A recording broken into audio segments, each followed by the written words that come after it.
সকাল সকাল গঙ্গা স্নান করে আমরা রেডি হয়ে গেলাম, যাত্রা উদ্দেশ্যে রওনা দিলাম। আসলে আমরা ইছাপুর থেকে যাব রামপুরহাট মায়ের দর্শনে যাওয়ার আগে তার জন্য আমরা গঙ্গা স্নান করে নিলাম। সেদিন ছিল প্রচণ্ড ঠান্ডা, ট্রেন যথারীতি সময়ে চলে এসেছিল এবং ট্রেনে চেপে আমরা যাত্রা শুরু করে দিলাম। আর ট্রেনটি যেতে যেতে যেতে যেতে এত লেট হচ্ছিল, আমার একদম অস্থির লাগছিল। অনেকেই আছে যারা ঘুমিয়েই পড়ছিল, প্রায় সবাই একটু ঘুমেই ব্যস্ত ছিল। আমার এন্টারটেনমেন্ট হলো, এই ভাইটি খুব সুন্দর গান গাইছিল, আর এই ছোট্ট যে বাচ্চাটি দেখছেন একে নিয়ে আমার বেশ সময় কাটছিল। আর গান সত্যি অসাধারণ লাগছিল শুনতে, ওদের কত প্রতিভা কি ট্রেনে আসার সময় আমি দেখতে পেলাম। আরও অনেককেই দেখেছি, কিন্তু ওকে বেশি ভালো লেগেছিল।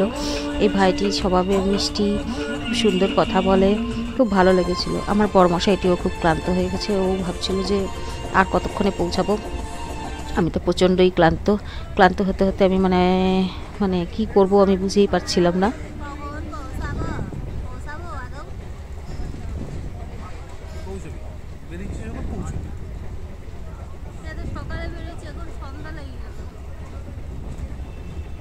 বাড়ির পাশে ভাবছিলিস নাকি?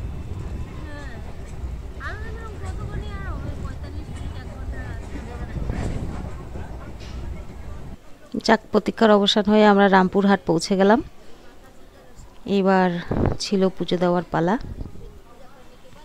তো সেটা দেখার জন্য আপনাদেরকে নেক্সট এপিসোডের দিকে নজর রাখতে হবে। নমস্কার বন্ধুরা, ভালো থাকবেন, বাই।